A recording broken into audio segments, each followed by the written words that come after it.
this table, but there can only be one show. MTC Beats.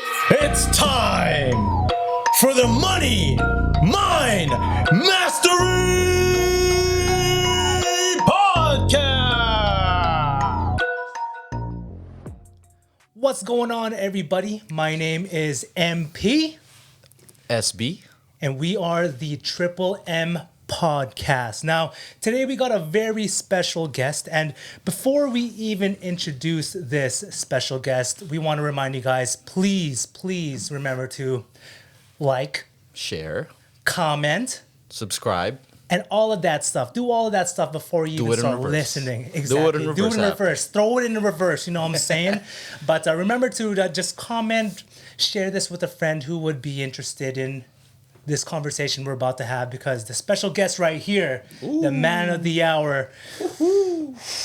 Ladies, Should we do it? Should we introduce him like yeah, that? do it. Let's go. fucking go. Let's go. Am I allowed to swear? Fuck it. Go. Okay. Ladies and gentlemen. Yo, bro, like, I don't know if it's the mic or anything, but that actually sounded really That sounded good. Thank you. That sounded real nice. You have the introduction, so introduce him. Let's do this. So we're introducing Ryan Ventura, sir. who is a professional ring announcer from Vancouver, British Columbia, and he's been in the business for over 10 years. He is the longtime voice for the Battlefield Fight League, and the BFL can be seen on the UFC Fight Pass. And in addition to that, he's also being seen on Fight TV, the Fight Network, and this is really special. He's currently the youngest announcer to ever be licensed in the state of Nevada. Huge. And outside of ring announcing, he's a longtime student of martial arts. He's trained in kickboxing, in Muay Thai since he was 18, and he's been a lifelong diehard fan of combat sports and kicked my ass a whole bunch of the time. So, Ryan Ventura, welcome to Triple M's, baby. Glad to have you. sir. I'm glad Welcome. to be on the show, boys. Thank you for having me. Just a little bit of info, like on the intro. I actually been in the game for 12 years now. It's been 12 years. A decade and 2 years. years. Damn. Yeah, Vancouver. I'm from there, but I'm from Surrey, bro. I represent Surrey all the time. Surrey's pride, man. I Yeah. love it, dude. You got to represent, man, because Surrey's a small town. Yeah, well, I guess it's like the second biggest city in the Lower Mainland, right? Like Vancouver is number one, and then Surrey's number two, and it's constantly growing and getting better all the time. Wow, yeah, because I grew up in Surrey too, then moved over to Langley, and good old Steph here, you're from Calgary. So give you a little backstory. Surrey is where all the hard people are from. That's what I heard. Saying, man, we got RV over That's here. what I got heard. MP, come on, man. We just hard, baby. But no, Ryan, like, Pause. Go ahead. I had to say that. Yeah, exactly. But Ryan, your accolades alone is just truly something that's special, man. 10 years in the game of ring announcing, and since I've known you, you've just been progressing every single year. Yeah, I try, man. 12 years. 12 years. 12 years, that's a 12 years is a while. When I was coming up in the game, I was literally a kid. Why don't we talk about that? Yeah. 12 years now in ring announcing. Just take us through the journey and how it actually started, because that's not an actual like job where you just It's not traditional. exactly like you apply where you get it. It's like a 9 to 5 thing. It totally isn't. It's total opposite, right? So take us through that actual journey that you've taken to be able to be where you're at right now. Well, my journey in ring announcing actually started out of necessity, because I grew up very in a very rough time. Like, I come from a single parent household. Like my mom raised myself and my brother. My dad's a really cool guy and everything, but like, he wasn't there when we really needed him at the time. And Right. we're really cool now, but back Yeah. in those days it was super tough. And my mom, she did her best to raise like, two boys. Yeah. Right. So the reason why I got into ring announcing initially was I actually started out, I used to actually make hip hop music. I used to be someone that wanted to like rap. Yeah. Right? Like I idolized like, the Wu-Tang Clan and Gangstar and Onyx, so I'm very familiar with like, the OG hip hop scene, and like, I wanted to be like those guys. Yeah. Right. So like, that's what gave me the initial confidence to get on the mic and everything like that. And going back to what I was saying about, it came out of necessity. It was because like, I needed like multiple sources of income in order to like live and take care of my family. Because at the time, my mom, she got into a really bad car accident in 2007, which almost took her life. But she wasn't able to work during that time. So, I was only 18 at the time. And, I worked multiple jobs. I got in a little bit of trouble with the law. I don't have any problem saying that anymore because like I feel like people need to hear that. Of course. Right. So, when I got in trouble, like, I didn't want to, be involved in any sort of negative element that could, further jeopardize my future further. So like, anything like legit, like, I worked it. So like I worked in gas stations, I worked at Foot Locker, I worked construction, any kind of like job, side hustle, warehouses, you name it. Like I've probably done it.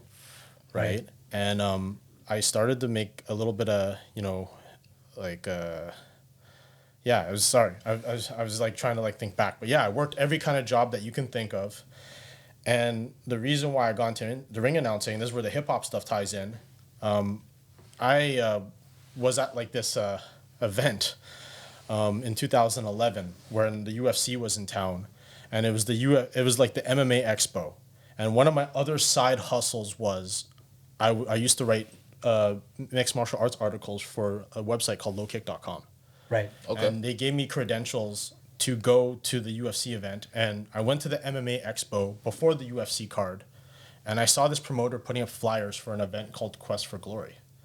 Yeah. And I went up to the promoter and I asked him, like, hey, man, like, I'm a big fight fan. And I've been a fight fan, like, since I can remember, since I was a kid. God rest his soul, my Lolo, like, and him used to watch boxing together all the time. And that was like one of my favorite things to do with him, like to spend time with him. And we watched Bruce Lee movies and Jean-Claude Van Damme stuff and everything. Yeah. And I saw the promoter and I told him that I'm a big fan. And, I'm very comfortable on the mic because of my years of, making hip hop music and hyping up club events and stuff like that. Do you guys need a ring announcer? I'd like to try it. Like, I didn't think it would take me to where I am now, but I asked him if I could try it. And the promoter said, no, we actually hired a guy that's doing the events already. Okay. But you can have some free tickets. So he gave me like 3 tickets, one for myself, and I gave the other one to my younger brother and my cousin Justin. So a week after the UFC card, I go to the fights, but something in me said to pack like a dress shirt. So like I packed a dress shirt like in my backpack and everything. And when I went to the event, the guy that they hired, he was a voice actor. So like, he would do things like nature documentaries and stuff. Okay. So he wasn't like, the best choice to be a ring announcer. Right. He wasn't like very hype or anything like that. No offense to him, but that's just something that he doesn't do, right? So the promoter came up to me midway into the card and he's like, hey, Ryan, do you want to try this? I'll pay you. Right? I'm like, oh, shit, okay. I'll give it a try. And, I went to the back, I put on my dress shirt, and I didn't know anything about the card. I didn't know anything about the fighters. I knew nothing. I was going there blind. I had a piece of paper and a pen. And it was so messed up too, because back in those days, there wasn't an actual proper government commission overseeing the fights. So they had like a volunteer group. And they were a good group. I think it was called MMA BC or something like that. Yeah, MMA BC or something, right? So it was like a volunteer group full of experienced people that trained and fought and everything like that. But I didn't know any of these people. So if a fight went to a decision, I would take my piece of paper. I'd go up to the judges and be like, "What do you score the fight?"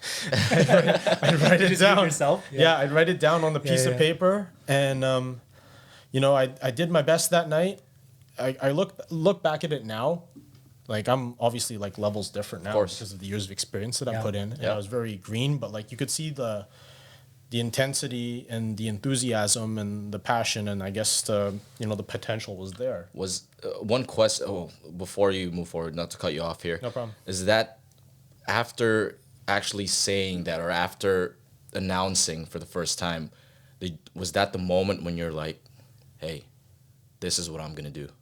No. Okay. When like I said before, like it was out of necessity. I looked at it as initially it's like, oh, this is a great way to earn extra money. Okay. Right. Just so like I can pay my bills and, buy groceries. And and all that kind of stuff. Right. Right. So like when I got my first check for the fight, I was like, wow, I got paid to, watch fights. I was ringside, and this is really fun. And I started I became like the regular guy for Quest for Glory until they had their last event.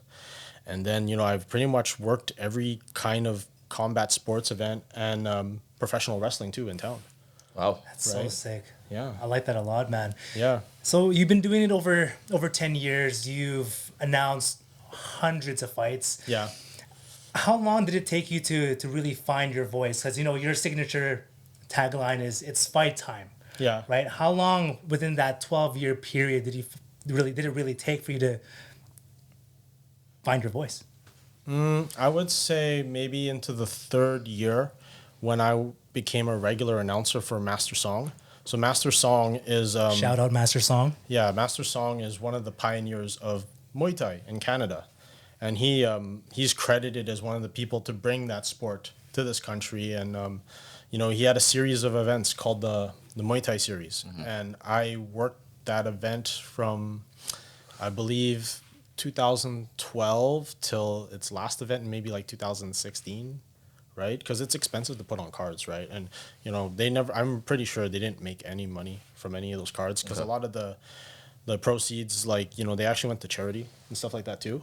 So like it was essentially just a great opportunity for people to showcase their skills. And some of the best like guys in the world of striking, Right. they got their start there. Even their ring announcer from way back in the day, do you know who did it? He's famous. He's on Showtime. Well, relatively famous. Big Jim show. Lend? Mauro Ranello. Oh, So okay. Mauro Ranello got his start. He's in the Muay Thai Canadian, no? series. Yeah. Yeah. Yeah. Wow. Is he from BC? He is. He's from Abbotsford. So, he worked Master Song's cards, and he also did professional wrestling here. And Wow. I remember, it's actually kind of funny that I mentioned Mauro, because I've never met him before. But Master Song told me when I was younger, he's like, you could be like Mauro one day.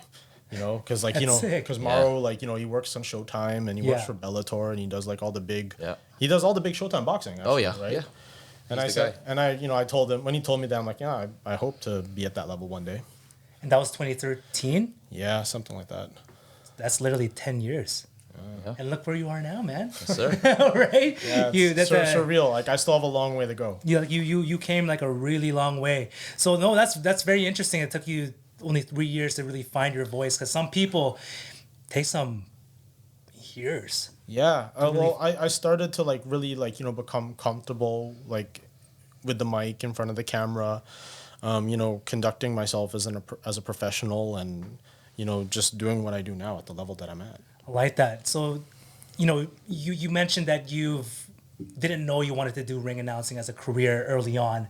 It was just basically out of necessity. Yeah. You just wanted to pay bills and all that stuff, right? Yeah. At what point in time were you like, damn, this could make me some cheddar, baby? Like, That was when was nasty. that? I would say I started to become more of a believer when I got my first out of town gig.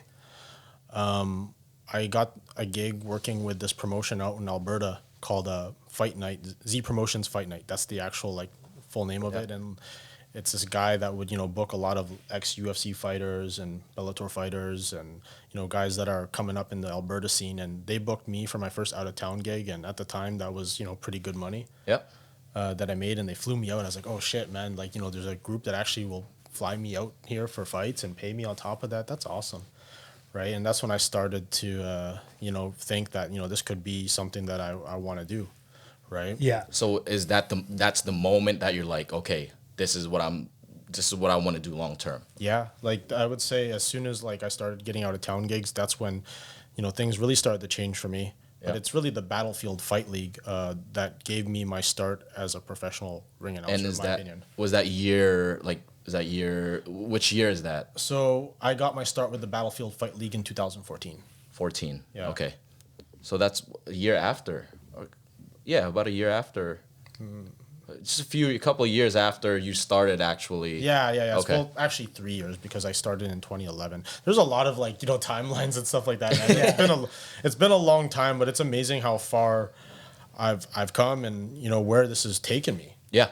Sometimes Totally like agree. sometimes I have to be like, is this real life? I don't believe it sometimes.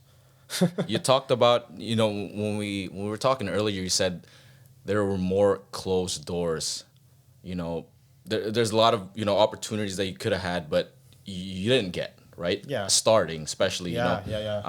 But when like I said, it just makes that one opportunity that you get so much more sweeter. Yeah. Talk about all the struggles that you've experienced before actually getting that big break that you were talking about. Well, I don't want to like mention any promoters' names or anything Of course. like that. Yeah. I actually had a promoter say that I was too Asian. Wow. I had a promoter say that I was too Asian. At the time when I was younger, first starting out, like I wasn't in the best shape, and like I was a little bit fat, so it was a little bit hard to take like a fat Asian kid. Yeah. And at the time, like, I didn't have like a dope haircut like I do now. Right? I wish I You could didn't say have the the same, barber. you know? Did you have the barber at the time? The same barber? No, I didn't. Oh, there you go. Because like back in the day, I used to just get regular fades and Yeah. shave my head bald. But then that doesn't really help you stand out because it's part True. of being an announcer. My brand and my image is how my hair game is. Am Yeah. I wearing Yeah. am I wearing my diamond earrings? Like, do I have like the right suit and the right combination? Like that's my image. Okay. Right. So when I started to begin to look the part, become in better shape, become a much more flyer dresser. Yeah. That's Yeah. when like people started to really take me more Swag. seriously. Okay. And I gotta give credit to my good friend. I always have to shout him out in every podcast. Paul Chang. So Paul Chang, he was a professional football player who became a professional boxer and professional MMA fighter, and he dabbled in pro wrestling. And now he's like a stuntman in like movies and TV, and he acts and all that kind of stuff. I was actually on a podcast with him a few years ago, and he took me aside and he said, "Hey Ryan, I honestly believe you're one of the best announcers out there, but I learned something when I went to the WWE. They told me that in order for people to take you seriously, you have to look the part." And something clicked in my mind. Like, when I was like younger and not taking my health seriously, and I was fat, still am kind of fat, but like less fat. But something hit me. It's like, what? All the talent in the world will not bring me anywhere unless like I look the part. Right? You look at all the great announcers. You look at the Buffer brothers. You look at the David Diamantes. Right? Yeah. And on top of their amazing voice and their talent, they have the look. They have True. it. Yeah. Right? It's an image. And and rather than like trying to be a carbon copy of any one of those guys, I've created something for myself, and I think it's going pretty well. And hopefully, I can continue to build it. That's big. Yeah, pretty look the good part. content. Yeah. Look the part. No, that's very true, man. Like you're building your own brand.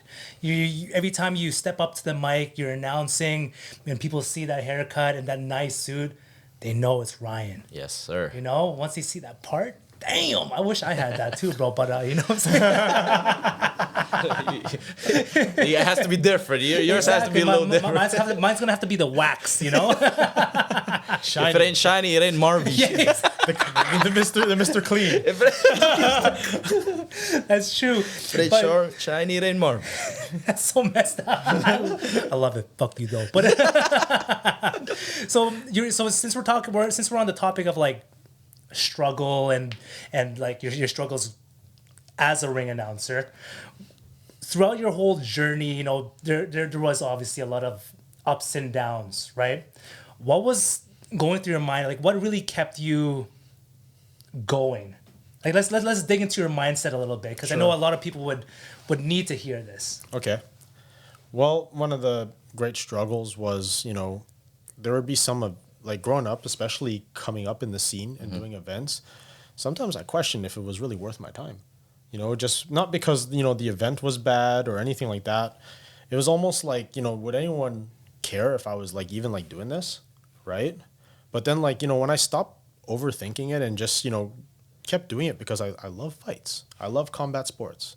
When my grandfather used to watch fights with me and, we'd watch action movies, like I just became like an addict to anything fighting related. I love watching fights.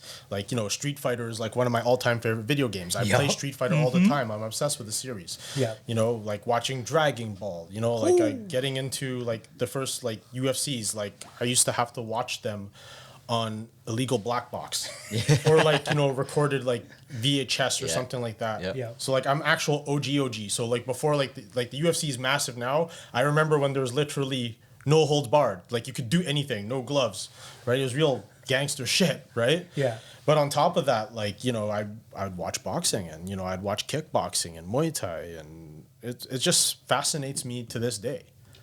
So essentially, it's your love for the sport. Exactly. Like, you know, even though like, you know, coming up and I was experiencing those troubles and, you know, had a lot of promoters like, you know, say no to me and stuff like that because at the time I just wasn't the right fit for them. Yep. You know, what kept me interested in these fights is because like I'm just such a big fan that I just want to be there. I think that's important because a lot of people think it's just about for the money or the fame or the success, but it's just for the love of the sport, right? Whatever you're doing, it's just your love for whatever that is, right? And I think that's what really sets me apart from some of the other announcers. And, you know, there's so many amazing, talented announcers from all over the world. But, you know, I'm a person that actively watches and actively follows. And I train. I've had like a few competitions myself too, right? And like, you know, I spar with pro fighters and, you know, it's just all of that stuff just interests me so much. So, you know, just being able to be, you know, ringside or cage side for like an event, there's nothing like it to me. That's another important aspect is you actually immerse yourself into the culture or the fighting scene, which is because I feel like, you know, if you were to compare me to some other announcers, you know, I don't like to compare myself too much because I'd rather just focus on being my own guy. Of course. Right? But if you were to compare me, like, you know, a lot of them might have like, you know, a television or radio background and, you know, they're an actual formally trained host. Yes. Whereas I'm not. Like, there's like nothing formal about me. Like, I created my own way, my own style. I come from hip hop. I come from dance music, you know, and that all, you know, blends into like this one thing in my own way of introducing. Right. And since we're on the topic of that, when you, like, not when you, but did you have any mentors throughout your path? Like, who did you look up to for advice? That's right, because because from what it seems like you're just on your own. You're on your own lane, and there's not really someone you can look up to, like a kuya that can be like, you got to be doing it this way, or when you say it this way, say it with more of a downward inflection, something like that. Like, do you have any mentors? Well, I mean, I would outside of like I don't really have any mentors, but I'd say I have a lot of peers. Right. So you know, there's a lot of really great announcers, you know, that I consider like big brothers to me in this industry. People like I got to shout out my friends Cyrus Fees and Justin Bernard and also Ricky Wright from the UK. So like, you know, it's funny, Justin Bernard, he actually works for Power Slap. So like the new thing. Yeah, the Dana White thing. Crazy. And he also like, you know, fills in for the UFC sometimes. Yeah. Cyrus Fees, he actually you know, works for Bare Knuckle FC and he does fights for UAE Warriors. And Ricky Wright, he works like all across Europe and he does like, you know, big MMA cards, big boxing cards. These guys are like really excellent announcers, and I consider them my peers just because, you know, we'll shoot the shit on Messenger and we'll chat and all that kind of stuff, and you know, they've been very great with giving me, you know, honest feedback if I looked for it. But for the most part, locally here, you know, like I mean, like there's Don Andrews. Don Andrews, he's the guy that works for other MMA promotions. He was the previous BFL announcer, and he also does like the Vancouver Whitecaps and the BC Lions, right? So he works in sports, and he's an actual, like, you know, formally trained voice and all that. Like, he worked in radio and everything, right? So like, you know, I look to him, you know, for feedback and advice sometimes too. Nice. I like it because, you know, in this kind of industry, like from what it seems like it's just you on your own path in your own lane, figure it out. Yeah, network. And also too, there's also, from what I've observed from my other peers, there's two kinds. It's like there's someone like me that, like, you know, wants to see everyone win, right? Like, you know, I don't want to like try to take gigs from anyone. Like, if a gig's given to me, then like I'll obviously like take it if it's a good gig, right? Yeah. But I don't want to try to be like, oh, you know, I want his spot, I want to work for them and all that kind of stuff. I don't believe in that shit. Right, because like I've had it happen to me a few times where like people would like message a promoter and be like, hey, you know, why do you got this guy? Like, you should hire me, I'm better. It's like, you know, man, like there's like fight promotions all over the world. You can find your own lane and make it work for you. Yeah, right. That's very true. Let's fast forward. We want to congratulate you, of course, for getting that very, very big gig. It's humongous. It's big, especially in our culture, right? There's not much. Is there even any Filipino Canadian announcer? No, man, that's Ring huge announcer. kudos to you, bro. Like literally, like Thank you're you, doing thank it you. for our people. Yes, sir. And we need that, man. We need that. So Sorry, go on. You were saying? the Zone and Misfits Boxing. Yeah. Share a little bit of that, because when this comes out, of course, it'll be all. Your It's first already gig will out. be done by then. Yeah. So Yeah, well, this is actually going to be my second gig with them. So- I was very fortunate to get the call up to go to Austin, Texas last November for Misfits Boxing, the Zone 3. So for those that don't know, Misfits Boxing, it's it's like the top brand for influencer boxing. And influencer boxing itself, that's a wild thing. And I actually Huge now. really like it, and I Huge. appreciate it very much. Yeah. But yeah, it was a really good experience. I actually got the gig through the ring announcer contest that they had on IG. So they had this call out where it's like calling all ring announcers, tag someone that you like. Yeah, like I was part of the ring announcer contest, and lots of people tagged me in their comments and shared the post and everything, and really helped get me the attention that I needed from them. But the funny thing is, I didn't get the initial call up. It went to another gentleman who's out in Europe, and he's pretty good, and he works all their events and everything like that too. But they wanted to try me out for their card in Austin, Texas, which was their third event, and man, that whole fight week was unreal. That that was was the main card. the in that main event. fight? Well, originally the main event was supposed to be UFC legend Vitor Belfort versus Hasim Rockman Jr. So Hasim, for those that don't know, Hasim Rockman, his dad, he was a legendary heavyweight champion, and his son Junior was trying to find his own lane in boxing. But Vitor got COVID before the fight, so they actually got Greg Hardy to fill in. So that was a wild. crazy fight. That was a insane. crazy fight, and that was just wild in itself because I watch fights all the time, and I've seen Greg Hardy in the UFC Yeah. all the time, so I'm Yeah. just like, oh shit, I'm introducing this guy, right? It's pretty cool, and just being there for fight week, meeting all the different personalities and the staff, it was a really good learning experience, and I believe after that day it helped take my announcing career to the next level because now I know what that level is like. I got a taste of it. Yeah. I know what it takes to be on that stage, and I want to continue to prove that I belong there for good.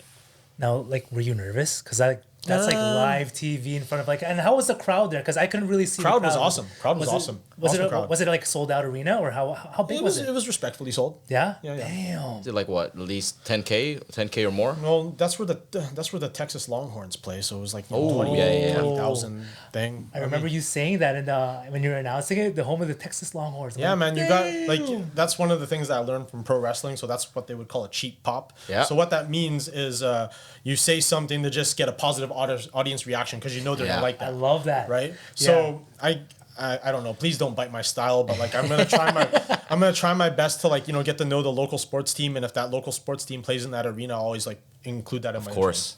intro, right? So Dude, I love if I'm in Calgary and I'm a massive Canucks fan, but I'll say home of the Calgary Flames, Sir. I'll do it, right? Because I'm in their house, Yeah, right? dude. That's But you're asking me about my nerves for that nerves. event. You know what? I've done this so many times in front of 20 people, no people, thousands of people, few hundred people.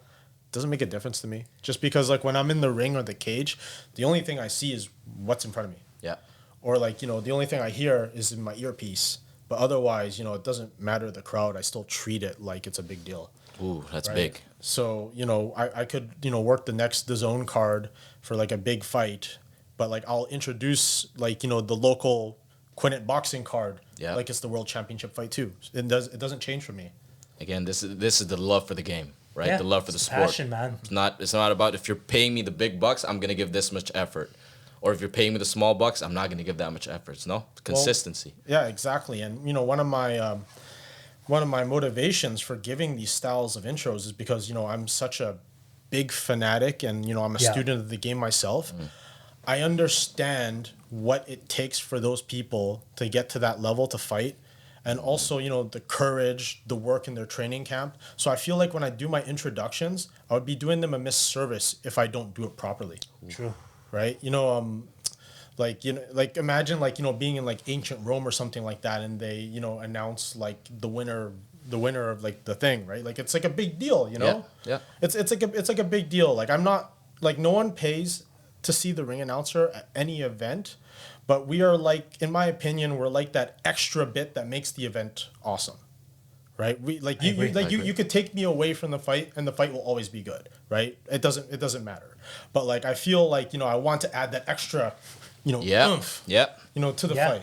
Yeah, because you're adding that extra energy, man. Yeah. When they hear it's fight time, oh, you know it's gonna get Like down. I want to send that person like into battle properly. This guy worked his ass off in camp, you know. Yeah. That's the one. Right? This guy worked his ass off, and it's his, you know, time in the sun, right? It's his time in the spotlight. So, you know, I want to give him a proper intro. That's big. That is big, man. So, working with Misfits, I think we're allowed to say it now. You know, we're releasing this afterwards, man. So, you know, you just arrived back from where? UK. Yeah. big. So on March 4th, Misfits Boxing is doing a card in Telfort, UK, and this is actually my first time in Europe. This is my first time working an international gig. Like I've worked 12 years, man, all across North America, you know, to get this shot. And I'm very thankful and blessed for it, you know. Working with Misfits, especially with the first event, that was a very positive experience because, you know, I've never worked with a promotion on that level before. Yeah. Right? And, you know, it's apples and oranges to other places, you know. Yep. And, you know, to be surrounded by such, you know, professional people and, you know, the brightest minds in fight promotion, it's a really good, you know, it's a good opportunity for me. And I'm very happy for it. And, you know, I can't wait to get in that ring and do my introductions, man. Beautiful, bro. That's amazing. You deserve it, man. The one agree. thing that you preach all the time is consistency. It's power. Boom, It's and we'll talk power. about that in a bit because we want to kind of pick your brain Yes, about the sir. whole influencer boxing. Because Stefan over here, he's a huge boxer. Me, I just started out. I mean, man. I'm a just trying to huge get- boxer. He's a middleweight boxer. I'm not think I'm getting to fight Usyk next with on this food that I'm eating here, but But we kind of want to just talk a little Yeah. about influencer boxing because influencer boxing, that's opening up a lot of doors. Yeah, it Not is. just for the boxers, but for people like you as well. Yeah, yeah. Because, you know, in my mind, I feel like, you know, you're average, you're not average, but like, you know, like the big boxing promotions, I don't know, I might not be their first choice as an announcer. Like my style is kind of crazy and out there and, you know, it's not the usual, right? Right. Whereas something like Misfits Boxing, I feel like I fit in perfectly just because it's the whole idea of influencer boxing is a wild thing. Wild West, baby. It's you know? a wild thing, and Yeah. you know, I really like influencer boxing a lot. I've you know, as a combat sports fan, you have to understand if you look deep into the history of combat since ancient Rome, and I know I quoted ancient Rome before. You know what the people loved in ancient Rome? They love a fucking freak show. Oh, hell yeah. Right? agree. They love like it was like man versus lion, right? Yeah. They would have like they would fill up the Colosseum and put boats and like ships inside Yeah. the Colosseum and They they like kill chaos. each other. Yeah, they like chaos, right? Yeah. And you know, mixed fights and all these like crazy like ideas. It's part of combat sports history. You can't just have world class versus world class all the time. You need variety. yes, sir, I agree. Something different. Right? Yeah. You know, as much as I love to see like, you know, a really technical battle, I love to see a freak show too.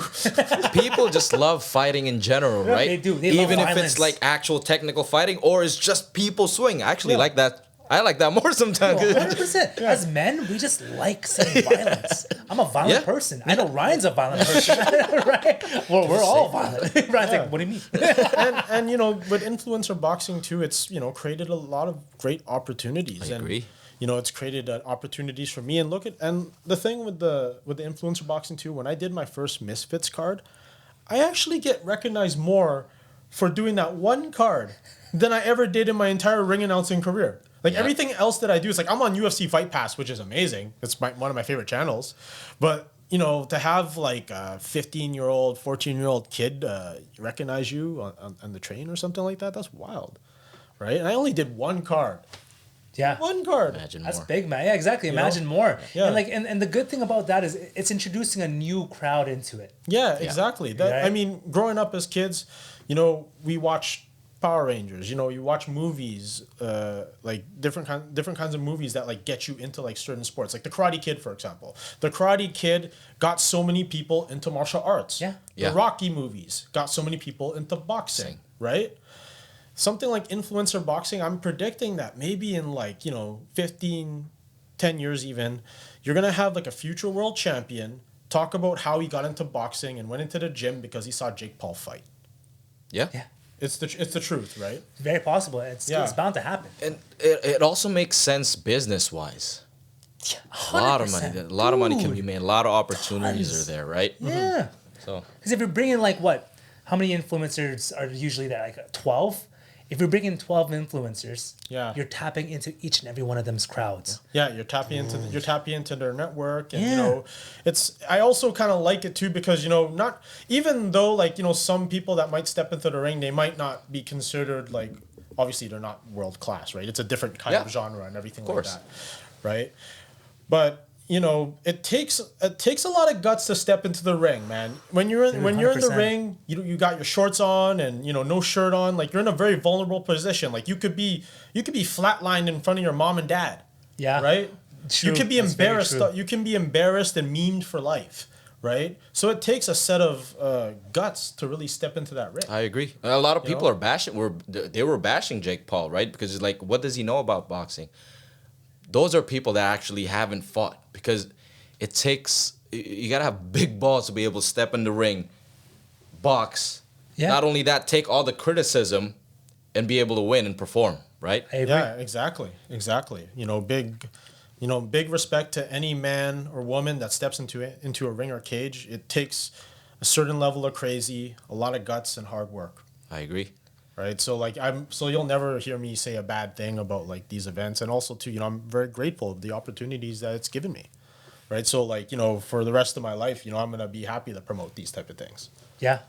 I like it, big man. It's man. your passion, man. You're a passionate professional. Yeah. Right? That's what I think. Well, that's what I know is what kept you going. Because the difference between you and someone else that is just doing it for the money, they're just doing it for the money. If they're doing it for the money, and once the money dries out, are they going to be announcing still? Hell no. No. Right? Whereas Ryan, dude, you probably didn't get paid for like a good 5-7 years. Well, for a while, like For a while. I was barely like making much, but I mean, for fights now, like I make a respectable amount, and hopefully it can get to the point where it's my life. Like I don't have to work a regular job anymore. Yeah. Exactly. That is the job. It'll get there, man. It'll get there. And Like there's a famous saying, the size of your wallet is a reflection of passion. That's what I want. Like as much as I'd love to like make 6 figures sitting at a desk somewhere or 7 figures even, to me that's just not interesting. Yeah. It just doesn't interest me, and I don't feel like I'm built that way. Right? No offense to anyone that works their ass off and gets paid at a desk in front of a computer or, wherever they work or whatever they do in their craft. Like, if you're happy with your life and you're doing great and taking care of people, awesome. I love it. But for myself, I want to make a living with my voice, with my image, and, promoting this brand of passionate fandom. I hope I can take it to the next level one day. You will, man. I believe No it too, doubt. man. Oh, I really do believe it because you are passionate. You do it very, very well. Thank you. And just everything that you preach, we've been following each other on social media for a while now. Everything you preach on social media is it's real life for you. Like it's not a facade. You're not just posting shit to say, I went to the gym, take a picture of the gym, go home. You get it how you live it. Yeah, that's exactly You it. get it how you right? live it. That's And it. Before we go deeper into this, man, I want to just ask you a question about influencer boxing, man. So, Who is you? say it, man. You say it. Who's your favorite influencer boxer? Then I'll tell you mine afterwards. It's actually Salt Poppy. Salt Poppy, like... Yes, sir. Shout out sh- Salt Poppy. Shout out to Shout Salt out Poppy. Poppy. I'm looking forward to meeting you one day. Hopefully I'll introduce you one day too. Ooh. He's just such a... Like, when you watch his content, he just looks like someone that you grew up with. You know what I mean? He's, How do you do it? Yeah, he does I can't do it. I can't do it, yeah. I can't do it. But Yeah. he looks like someone that we could have grown up with, especially 100%. being, Filipino. Yeah. Right? And also, he's a Filipino guy that lives in a Commonwealth country. We're Filipinos that live in a Commonwealth country. So, and he just so happens to box.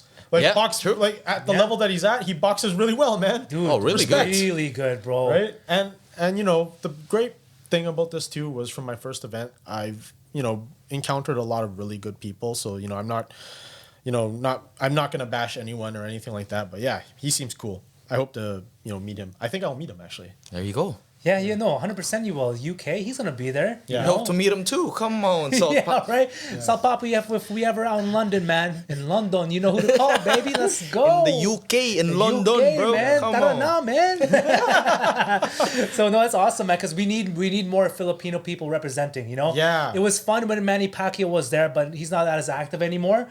But now that we got RV Ryan Ventura, we got Salt Papi. And soon we got I was just Triple gonna M's up in this. Yes, You know sir. what I'm saying, right? yeah. So It's we, different because Manny was actual professional boxing. We got Salt Poppy here was representing, what do you call that? The influencer boxing. Yeah. So it's a different avenue, but it's the same sport, which I love. I just love seeing, you know, people, especially like, you know, being Filipino, we didn't have a whole lot of representation growing up. You know, we didn't have like, you know, lots of like people on TV that we can look up to, like, you know, in the movies and all that kind of stuff. I mean, back in the day, we had the legendary Dante Bosco.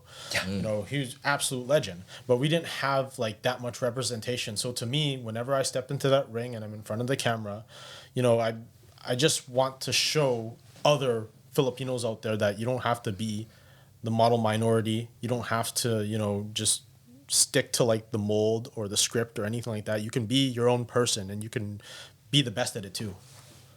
Start a trend, baby. exactly. I love it. Start the trend, man. I want to make it like, you know, cool to be proud of who you are. And know, we need to be, man. Right? We need Embrace to it. just represent. Exactly. Represent our roots, man. I'm a proud Filipino Canadian. I'm proud to be from Surrey, BC. And, you know, I represent that fully whenever I'm out there. That's big. Boom. So it's more than just a sport. Boom. Yeah. More than just a Right? sport. And you know, who knows? Like, I don't know like who would ever, you know, be influenced to becoming an announcer because of me, but like, you know, I want to show other kids that they can be great too, man. Man, I'm influenced now. I'm about to announce something. I love it, bro. That's awesome, bro. Like you really inspire me. And like Ladies. no. Like ladies and gentlemen. No, just everything that you've done so far, your consistency, and that's what I want to talk about now. Your mantra. Consistency is It's power, man. power. Like Yeah. tell the viewers a little bit of what happened with your knee and your whole recovery process, man, because your mantra plays a huge part in your recovery right now. It does. I actually stepped on the table, sorry. I completely tore my ACL and I had to get corrective surgery on my meniscus. So last July, I actually was warming up at my kickboxing class and I completely blew out my knee. And I had to wait 6 months for surgery to get it repaired. And I just recently got it repaired. And, you know, my motto, consistency is power. It actually comes from a dance music song. It comes from this song by Hardwell. It's called The World Is Ours. And the first thing that is said in the song, consistency is power. So like when I heard that, I'm like, yeah. It is power. Because if you think about it, you know how people are like, oh, consistency is key. Consistency is key, which it is. But the reason why I say consistency is power, because you're taking your life into your own hands. Being consistent is empowering, right? You're empowering yourself to take the wheel and to control your own destiny. So staying consistent in my recovery and the different workouts that I do, it's just life. Like, you know, I remember growing up when I was like struggling with my weight and my image and all that kind of stuff. I would never step into a gym. I would never do any of these workouts because, you know, I don't know. I just didn't have I wasn't built mentally at the time, you know, to be able to do it. But once I became consistent, like it was no longer a struggle to get out of bed. It no longer was a struggle to go to the gym. It was no longer there was no excuses. Right? The only barrier there is no barrier. Nothing. There was nothing, right? Like, you know, lots of excuses. Oh, I don't have the money to go to the gym. I don't have the equipment. I can't afford a personal trainer. I can't do this. I can't do that. that all ended when YouTube came about. Yeah. That's true. know? That's It's very like- true, man. 100%. I learned like, so many different workouts and so many different things through just going on YouTube, man. So you have free resources, right? You don't need it'd be nice to have a personal trainer. It'd be nice to have like a fitness professional. Yep. Right? But if you want to just look it up 24/7, you have it on your phone, you have it on your tablet, you have it in your computer, right? Equipment doesn't have to be expensive. True. Right? It'd be nice to have all the fancy weights and all that kind of stuff, but there's resistance bands, there's jump rope, there's all kinds of different things like calisthenics, right? It's endless. It's very true. There's literally no excuse now, Yeah, zero. right? So the only thing that's ever holding anyone back is really themselves. I always say this is you always say motivation. It's what's gonna start you to do what you want to do, but it's consistency that's actually gonna get you to that destination, right? You can be motivated for like a week or two, Yeah, but that dies down. yeah. right? That's why I think here's a hot take. I think motivation's kind of bullshit. I agree. I think it's bullshit because, you know what? Like, I can yell at you till I'm blue in the face and tell you to go do something, and maybe you might be fired up to fucking go do it. Yep. Right? But, where's that fire gonna go right after, right? Consistency Nowhere. continuously burns. Exactly. Right? That's a big problem with like a lot of the whole success industry. A lot of people are success zombies. They'll go to these events with like Yeah. Tony Robbins, they'll be like all hyped up in the they're so- beginning. They spend $1,000 just to go see him. They'll be motivated for a good month. Exactly. And then what That's- happens? They die down until the next event comes down. Oh, I need to see him. Why? My motivation's running out. Bro, what? How does that even work, man? Like, it makes no sense at all. So when you got the surgery done, I know you've been doing a lot of exercises. Yeah. And this is what we spoke about. We spoke about in the car. What are the two types of people that you would face? Like, what are the two types of people that are there when they get like that kind of surgery?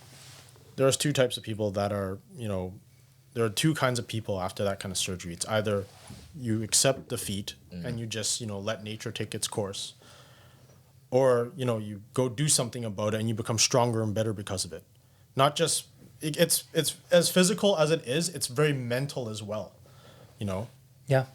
So I decided that, I don't want this to be my fate. I want to be able to train in martial arts again. I want to, play in like over 35 leagues Yeah. for sports and things like that. So, I want to be able to have a strong leg. Plus, I need to be able to walk around, to get Especially into the with John. ring, to get into Yeah, I the was just gonna cage, say, right? you see you in the thing. Just- He would do it, No, even though he 100%, can't yeah. walk. Yeah.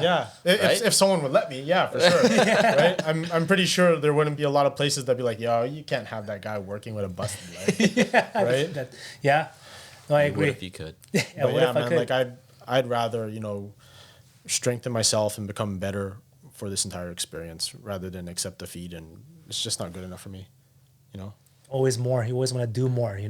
how exactly. how do you build that mindset, or is that something that you've always had? Because you mentioned previously is you were the type of guy that just you hide, you don't go to the gym because you were saying you're a little bit big. You kind of accepted defeat at that time, is from what it sounded like. So yeah. I didn't know it at the time. okay, I didn't so how know did that. that switch happen, or what is it? ignited Was it? there something that happened that made you actually you had no choice but to get better? Two things. So it was that conversation that I had with Paul Chang, Paul Chain. Mm-hmm. that really Yeah. just clicked. Okay. Like it was almost like instant. I'm like, I need to change. And also too, I was almost turning 30 and I just didn't like the way I looked. Okay. I really just didn't like the way I looked and I wanted to be better. So it's the change. Yeah. Yeah. And I can feel it too, especially as you're getting into your 30s. Like, if you're trying to go up some stairs, like you don't feel great, or like if you're going on the beach or swimming or whatever, like, you take off your shirt and you're not very proud of it. Right. Okay. Not saying that like, I'm ripped and crazy. Like I'm not a specimen or anything like that. Yeah. We're not Marvin. We're not Marvin. Yeah. I'm not a specimen. I like my arms. They're fucking nice. Yeah. Right. Got nice shoulders. Right. Yeah. But I don't have like a 6-pack of abs. I like beer and pizza too much. Yeah. Right. But I do like to train every day. Right. Yeah. And that keeps me going, and it's given me like a look that's presentable enough. That's the I can man. you got you got signed, so yes, Yeah, it is yeah, presentable, bro. 100%, right? I mean, like, I can always be better and improve, and there's lots of things that I can work on, but that's just my own personal choice. I like life too much, right? It's all about balance, man. Yeah, It's exactly. all I was about gonna balance, say, yeah. right? Like, sure, you can eat all the pizza you want, but are you still working out? Right? And I agree with what he said, man. Exercise is literally the best medicine. Yeah, Yes, it especially- makes you feel good. Exactly. And as soon as we get, as we age, we need to be moving. Because if we're just stagnant, not moving our body, Yeah, what happens? If you're not using it, you lose it. It's the truth. Boom. And also too, I think you lose 8 to 5% of muscle mass every decade, right? Yeah. And also, as you get older too, our bones just get more frail and everything. So Yeah. just doing maintenance, finding workouts that you enjoy. I mean, I don't think lifting weights is the end all be all. Like I said, there's so many choices, there's so many options, and in fact, I think more and more people should be open minded to trying all kinds of different workouts and being active with that. See what's working, right? Yeah. Yeah, I Right? agree. Because sorry to cut you off there, but problem. what's that one? What's CrossFit? I Yeah. thought CrossFit was the dumbest thing ever. Yeah. Until I tried it, I'm like, damn, I'm getting powerful, bro. Yeah. Right? I'm getting fast. It's insane. Like, you just don't knock it till you try it. Just do it. Yeah, Right? yeah, for sure. I agree. Right? No, this is. I've learned a lot. been Well, a little bit more about you now, right? Within this past conversation. Yeah. And I think we have two last questions for you. I'll leave the last one for Stefan to just really blow it out. But my last my last question for you, nervous. yeah, right. My last question for you, Ryan, is there any last words you want to anything you want to plug? Anything you want to say to the viewers out there, man? Yeah, man. I'm very easy to find on social media. Just look me up, Ryan Ventura. There's a good chance that you can find me on almost every platform. Like, I'm trying to be a little bit more active on TikTok. I need to be more active on that one. But, Instagram, Facebook, Twitter, it's Ryan Ventura 604. But on Twitter, it's Ryan Ventura 778. I had to change my Twitter. We'll put that on the caption. Yeah, I'll put it in the caption for you here. You guys know where to find him? Yeah, thank you. Right here? Ryan Ventura 604 on Facebook, Instagram, TikTok, but Ryan Ventura 778 on Twitter. Right? That's the area. That's our area codes. That's it. Yeah. I don't even think there's. 604 and 770. Yeah. I don't even think like 778 area codes available anymore. I think it's It's like 236. 236 now. Yeah. That's so weird. Yeah. There's so many codes now that you just Yeah, exactly. You're they're just on the same place. taking it all out, man. But Ryan, thank you so much for having us. As always, Appreciate brother, it, we sir. appreciate you. We love you. Can I do something for you guys? Oh, yes, Go sir. ahead. 2 men have sat on this table, but there can only be one show. It's time for the Money Mine Mastery Podcast. Buddy, that was sick. We need to keep. We're clipping that. That's our new thing, That's our brother. end. Thank you so much, RV. Appreciate it, bro. Until next time, guys, follow this man. Big We'll things put coming. it all in the caption. You'll watch him. My name is SB, I'm MP. and again, our guest. Ryan Ventura. We're out, baby.